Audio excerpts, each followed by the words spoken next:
Bonjour à tous, c'est Gilles Mancian, je venais vous saluer aujourd'hui. Je vais tirer quelques cartes, et, discuter de quelques sujets, et puis parler un peu de ce tableau qui est derrière moi. C'est chanter pour une chanson à la fin. Et donc actuellement on se rapproche de cette nouvelle lune en Poisson, et donc c'est un moment qui devrait être assez calme. Juste avant la nouvelle lune, c'est vraiment on se prépare pour quelque chose de nouveau, donc il faut profiter de cette relaxation, de ce moment de détente, pour être plus réceptif à recevoir toutes ces informations qui viennent du monde spirituel et qui peuvent nous guider à comprendre dans la direction dans laquelle on va. Même si ces choses qui viennent peuvent venir sous forme d'intuition ou de rêve, ces choses sont très importantes. Il s'agit du domaine des possibilités, des probabilités par rapport au futur. Le futur n'est qu'une probabilité. À partir du moment où il devient plus qu'une probabilité, ça devient le présent. La sagesse pour nous aujourd'hui, c'est l'action. Il faut passer à l'action. Il y a certaines actions à faire. Bon, moi, personnellement, j'ai des choses à faire. Donc il faut savoir la bonne action. Quelle est l'action que l'on doit...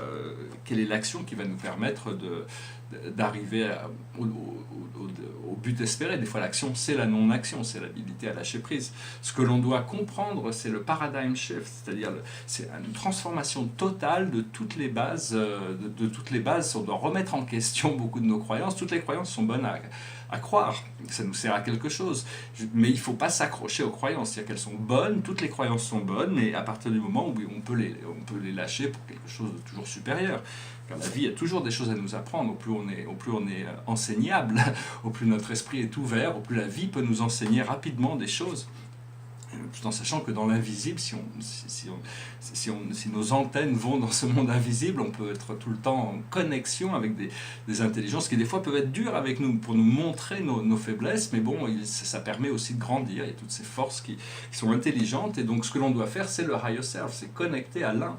Le higher self, c'est notre connexion spirituelle, mais c'est aussi connecté dans un point de vue à tout ce qui est, quoi. Tout ce qui est fait partie de notre higher self. Mais bon, on a une connexion personnelle et privée vers certains groupes spirituels, certaines fréquences, certaines énergies qui correspondent à notre âme et notre groupe d'âmes.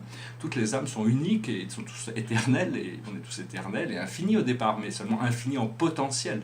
Éternel en actuel, infini en potentiel, mais parce qu'on est créé égal à la source. Donc, mais bon, pour arriver à développer ces potentiels, on s'engage dans des voies d'exploration dans l'univers, dans différentes dimensions. Mais le but est de reconnecter quand même à notre nature spirituelle.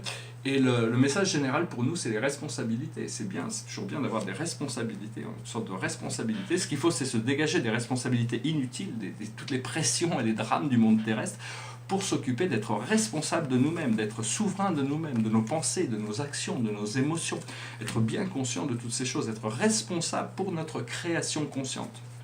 Voilà, j'espère que cette guidance aura été intéressante pour vous. Je vais tirer une carte pour voir ce que les archanges désirent communiquer avec nous. Les archanges sont des anges, sont des êtres de lumière qui ont une volonté individuelle, mais qui ne sortent jamais du service de la volonté divine. Ils sont dans des dimensions où ils sont très difficiles à percevoir. Les mondes angéliques sont généralement conçus comme hautes, ils travaillent partout, mais ils sont bien au-dessus des plans dimensionnels des maîtres ascensionnés ou des galactiques. C'est des anges quand même. Mais les anges sont créés juste au-dessus de nous, quoi. C'est vraiment une aide, c'est essentiel. On ne pourrait pas exister sans eux. C'est eux qui régularisent et qui gèrent toutes les choses du monde terrestre de manière très très très très discrète. C'est-à-dire qu'ils ne font jamais voir, ça va vouloir se faire voir. C'est des êtres très légers, qui ont beaucoup d'humour, qui comprennent les choses, qui sont aussi des grands génies mathématiques. C'est-à-dire qu'ils comprennent tout ça instinctivement, naturellement. Ça fait des années et des années que je communique avec mon ange gardien, qui ont été charmantes et brillantes. Voilà, alors les archanges veulent nous dire la solution peut venir de la méditation. Dormez plus ou prenez des congés. Éliminez le stress en vous. C'est très important d'apprendre à se relaxer, apprendre à se détendre, apprendre à être bien. Parce que si on ne peut pas assumer cette responsabilité de s'occuper de nous-mêmes pour arriver à un état de paix et de sérénité, on ne peut pas vraiment l'attendre du monde extérieur. Il faut arriver à créer cette paix. La paix est très importante. Tout le monde entier est en train de découvrir, même au niveau politique et tout ça, il y a toutes ces forces qui sont encore guerrières, qui veulent essayer une sorte de manipulation, de programmation du style George Orwell. Il faut faire la guerre pour que tout le monde soit heureux, parce qu'il y a tous ces grands méchants loups partout, il y a des dangers partout. En réalité, tout ça, c'est des illusions qu'ils ont créées pour maintenir leur pouvoir temporel. Donc voilà, il faut faire attention à ce qu'on reçoit des informations, des news informations, qui est plutôt de la désinformation, parce que la lumière, c'est l'information, et l'obscurité, c'est la désinformation. Seulement quand on nous bombarde de violence à travers les médias, c'est pas vraiment ils occupent l'espace médiatique avec cette violence, mais c'est pas vraiment, c'est à nous de faire le choix. Donc il vaut mieux être dans la nature ou vraiment sélectionner ce que l'on voit. Il faut faire attention parce que toutes ces choses sont faites pour nous détourner du bien, du beau, du vrai, de la joie, du bonheur serein. Et donc il faut apprendre à discriminer entre les choses, il faut développer sa perspicacité pour arriver à la sagesse. Tous ces messages s'adressent à ceux qui cherchent la sagesse, qui cherchent la lumière, qui cherchent la liberté. Parce que bon, si on ne la cherche pas, on ne la trouvera pas, mais c'est qu'on n'est pas prêt pour ça non plus. Donc ce qu'il faut apprendre, c'est à être assis dans notre plus haute vérité, toutes nos valeurs. Au plus on est confortable à l'intérieur, au plus notre vérité est élevée, au plus on est dans notre siège de pouvoir.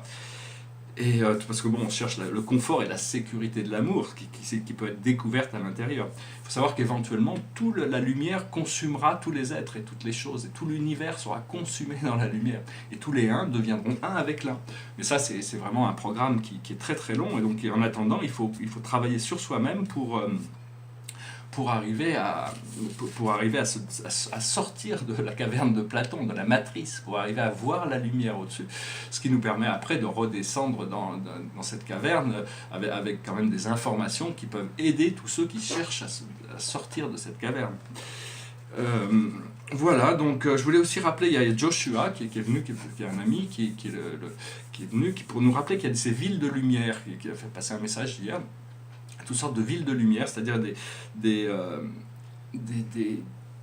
constructions qui permettent à la société de fonctionner, où tous les êtres se sentent responsables de leur communauté et tout le monde agit pour le bien de tous. Et il mentionnait quelque chose qui est assez intéressant, c'est une forme, hein, c'est juste une idée, c'est que ce qui est bon pour un est bon pour tous. C'est-à-dire que bon, on est tous différents, mais quand quelque chose est bon, il est bon pour tout le monde. Donc c'est vraiment, on va pouvoir commencer à changer cette forme de gouvernement, chercher l'administration, disons. Voilà, donc on se prépare pour tout ça. Je voulais aussi, oui, parce qu'il a aussi mentionné quelque chose qui est intéressant, c'est le retour à la terre de Pandore.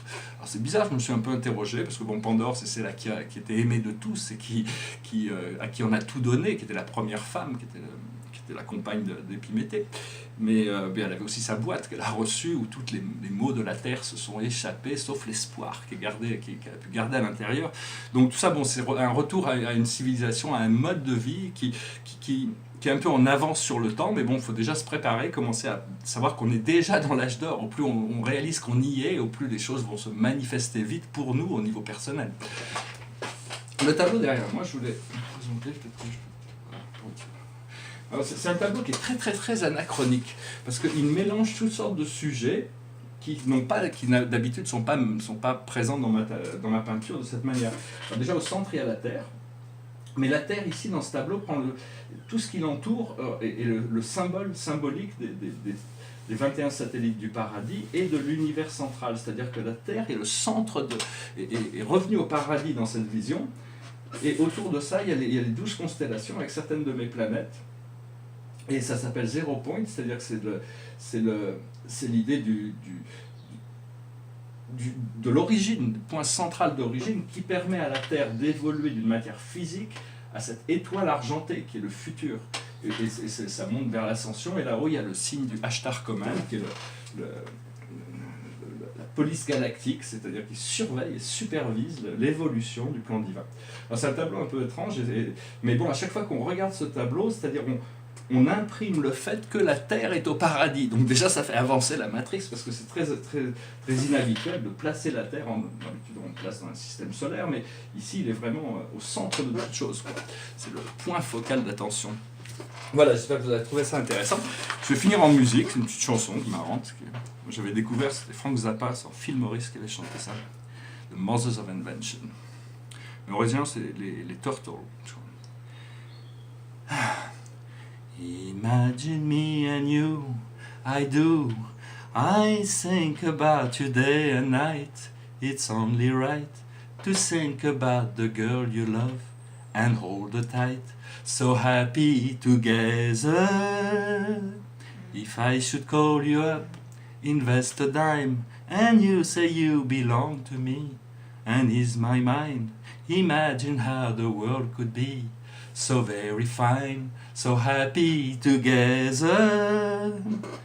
I can't see me loving nobody but you for all my life.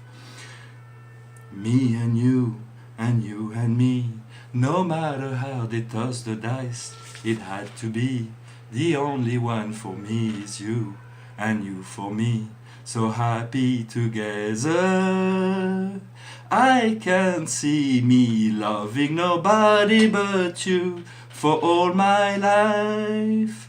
When you're with me, baby, the sky will be blue for all my life.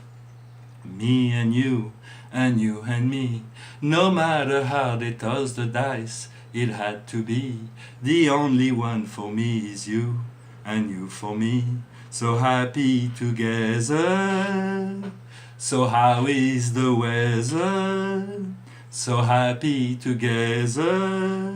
We're happy together.